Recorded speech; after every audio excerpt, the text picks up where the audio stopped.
এক ভদ্রমহিলার সঙ্গে আলাপ হলো। বছর ৬৬-র তরুণী, দীর্ঘদিন গান শিখেছেন এবং শিখিয়েছেন। নিজেই ড্রাইভ করে ঘুরে বেড়ান। ছেলে মেয়ে দুজনেই বিদেশে সেটেলড। উনি নিজেও সার্ভিস করতেন, পেনশন পান। ভোরে উঠে হারমোনিয়াম নিয়ে বসে একটু গানের চর্চা দিয়ে শুরু হয় দিন। তারপর জিম আর ব্যালকনির ফুল গাছের চর্চা। বই পড়ার মানুষ। এই অবধি শুনে সকলেরই মনে হবে, আহা, এই তো জীবন। ছেলে মেয়েকে প্রতিষ্ঠিত করে দিয়েছেন। স্বাধীন চেতা মানুষ নিজের মতো করে জীবন কাটাচ্ছেন। কিন্তু ওর স্মৃতির হলদে হয়ে যাওয়া পাতাগুলো এক একটি উপন্যাস। ধুলো জমে নয়, বিভিন্ন ঘটনার সমারোহে ভারী সেই পাতাগুলো। ভদ্রমহিলার বিয়ে হয়ে যায় মাত্র ১৯ বছর বয়সে। তখন উনি সবাই উচ্চ মাধ্যমিক পাশ করেন। বাবার বন্ধুর ছেলের সঙ্গে বিয়ে হয়ে যায়। বিয়ের পর লেখাপড়া করাবে বলে কিছুই করায়নি ওর শ্বশুরবাড়ি। কিছুদিন পর উনি জানতে পারেন ওনার থেকে বছর 10-এর বড় স্বামীর ছোট থেকেই হার্টের রোগ। ওর পুত্র সন্তানের বয়স যখন মাত্র 5, তখন স্বামী মারা যান খুব কম বয়সেই। দীর্ঘদিন হৃদরোগের রোগী হওয়া সত্ত্বেও স্বামীর অকাল মৃত্যুর দায় মহিলা হওয়ার সুবাদে ওনাকেই নিতে হয়। শ্বশুরবাড়ি ছাড়তে বাধ্য হন। বাবার ওপরে অসম্ভব অভিমান হয়, সব জেনেও বন্ধুপুত্রের সঙ্গে বিয়ে দেওয়ার কারণে। এরম অবস্থায় বাপের বাড়ি ফেরেন না। ছোট ছেলেকে নিয়ে একটা ঘর ভাড়া নেন। নিজের যা গহনা ছিল বিক্রি করে সামাল দেন। গানের স্কুল খোলেন একটা। ছেলের আর নিজের পড়াশোনা চালিয়ে যান। না, সেই সময়টা, ওই কঠিন সময়টা ছিল এরকম এক লাইনের গল্প নয়, এক একটা অধ্যায়। শুধু গান শিখিয়ে চলছিল না সংসার, তাই যে বাড়িতে ভাড়া ছিলেন তাদেরই বাড়ির রান্নার দায়িত্বটা নিয়ে নেন। সম্ভ্রান্ত পরিবারের মেয়ে ভাবতেই পারেননি রান্না করবেন কোনোদিন। এভাবেই নিজের মাস্টার কমপ্লিট করেন।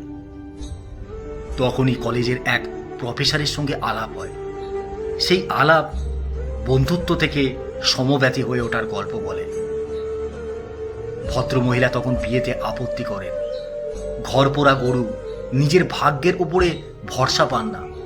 তারপর কোনোভাবে যদি তার সন্তান অবহেলিত হয়, সেই ভয়েও সরে আসতে চান। ভদ্রলোক তখন সময় দেন, সব সময় সাহায্য করেন ওনার প্রতিষ্ঠিত হতে। পিএসসি পরীক্ষায় পাস করেন, চাকরি পান। ভদ্রলোক অপেক্ষা করেন। সেই অপেক্ষার সময়কালে ক্লাস 9-এর ছেলে তাকেই বাবা বলে মেনে নেয়। শুরু হয় নতুন অধ্যায়। সুন্দর গোছানো সংসার, ভালোবাসা, সম্মান, বিশ্বাসে মাখামাখি সে সংসারটা যে একান্ত নিজের ভাবতেই পারছিলেন না। এক কন্যা সন্তান হয় তাদের। 2 সন্তানকে মানুষের মতো মানুষ করার ইচ্ছে সঙ্গে নিজেদের না পাওয়াগুলোকে পূরণ করার আগ্রহে দুরন্ত গতিতে ছুটছিল জীবন। দুজনেই যথেষ্ট ভালো রোজগার করেন। অর্থনৈতিক সমস্যা ছিল না। ওনার স্বামী স্ত্রীকে ড্রাইভিং শেখান শখ করে। গান তার অসময় সঙ্গী ছিল, তাই গান ছাড়া যাবে না বলে শাসন করেন। সে এক স্বপ্নের পথ চলা। 15-16 বছর এরমই চলে রঙিন পাতায় ভর করে। কিন্তু অলক্ষ্যে একজন হাসছিলেন। সুখ চিরস্থায়ী করতে রাজি নন যিনি। আচমকায় কিডনির প্রবলেম ধরা পড়ে। বেশ কয়েকটা ডায়ালাসিসের পর কয়েকটা বছর অসুস্থতায় কাটিয়ে তারাদের দেশে পাড়ি জমান। ওনাদের কন্যা সন্তানের বয়স তখন 18। আবারও শুরু হয় একলা পথ চলা। তবে এবারে আর অর্থনৈতিক টানাপোড়ানে পড়তে হয়নি। কিন্তু অদ্ভুত এক শূন্যতা ঘিরে ধরেছিল মহিলাকে।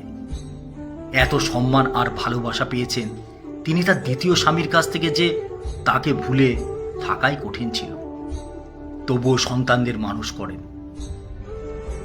তারা মাকে বিদেশে নিয়ে যেতে চায় বারংবার, কিন্তু উনি যেতে চাননি। হেসে বলেন, আসলে ঈশ্বরের ইচ্ছে আমি একলা থাকি। ওদের সংসারে গিয়ে হয়তো মা হয়ে ওদেরই ক্ষতি করে বসতাম। নিজের ভাগ্যকে বড্ড অবিশ্বাস করি। তাছাড়া এটা ওর বানানো বাড়ি। অজস্র স্মৃতি এখানে আমাদের সংসারের। এছাড়া নিয়ম নিষ্ঠাকার নাম আমার কর্তা শিখিয়ে দিয়ে গেছেন। তাকে কথা দিয়েছিলাম গান, বাগান আর শরীরচর্চা ছাড়ব না। তাই বুড়ি বয়সেও সেই কথা রেখে চলেছি।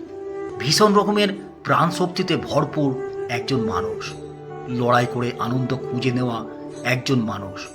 ভাগ্য যাকে বারংবার পরাজিত করে দিতে চেয়েছে, কিন্তু যুদ্ধ করে তিনি এক চিলতে শান্তি কেড়ে নিয়েছেন।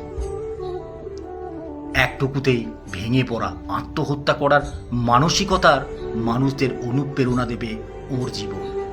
বাঁচতে জানতে হয়, জীবনের উপন্যাসটা কঠিন হাতে লিখতে হয়। এমনি এমনি কেউ শেষ পাতায় পৌঁছে যায় না।